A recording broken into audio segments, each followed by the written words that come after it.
રાજકોટ મહાનગરપાલિકામાં લાંબા સમય બાદ એક નવો ઇતિહાસ રચાયો। મનપાનું ઓપન જનરલ બોર્ડ કોઈ પણ પ્રકારની સમય મર્યાદા વિના પ્રથમવાર યોજાયું હતું।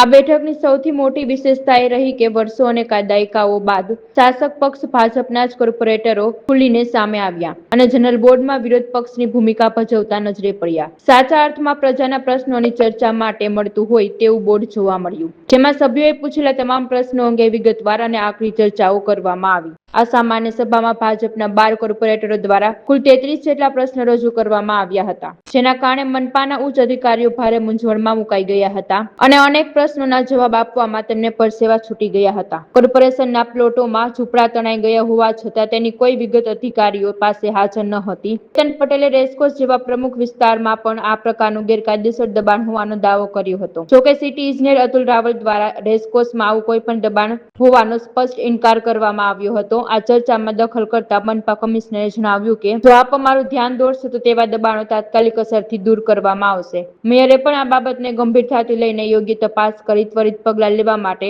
વહીવટીતંત્રને આદેશો આપ્યા હતા। આવાસ યોજનાના પ્રશ્ન સંદર્ભે સિટી ઇજનેર અને મેનેજર બંનેએ જવાબો આપ્યા હતા, ત્યારે કેતન પટેલે ખાણ ખનીજ વિભાગનું એનઓસી લેવા અંગેનો પ્રશ્ન પૂછતા અધિકારીઓ પાસે તુરંત કોઈ જવાબ ન હોવાથી બાદમાં લેખિત જવાબ આપવાનું સ્વીકાર્યું હતું।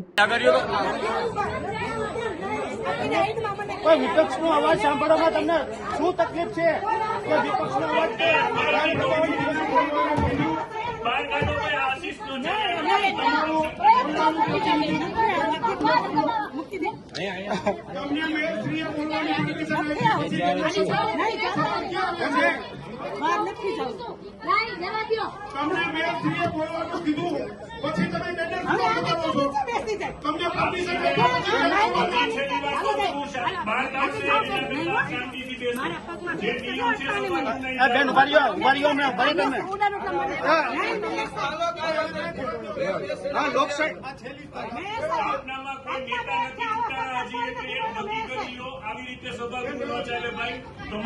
તમારે હાથ ઊંચો કરો ને તમારી તક ના આવે બોલવાની તો વાત જુદી છે।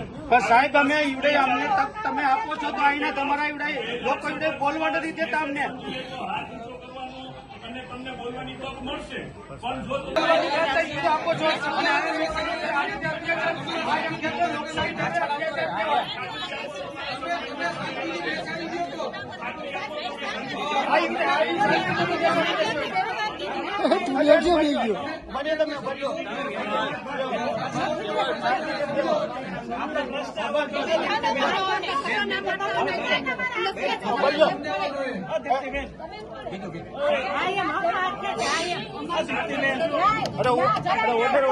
હાથ નીચો રાખો। હું આપું છું, ખાતરી આપું છું।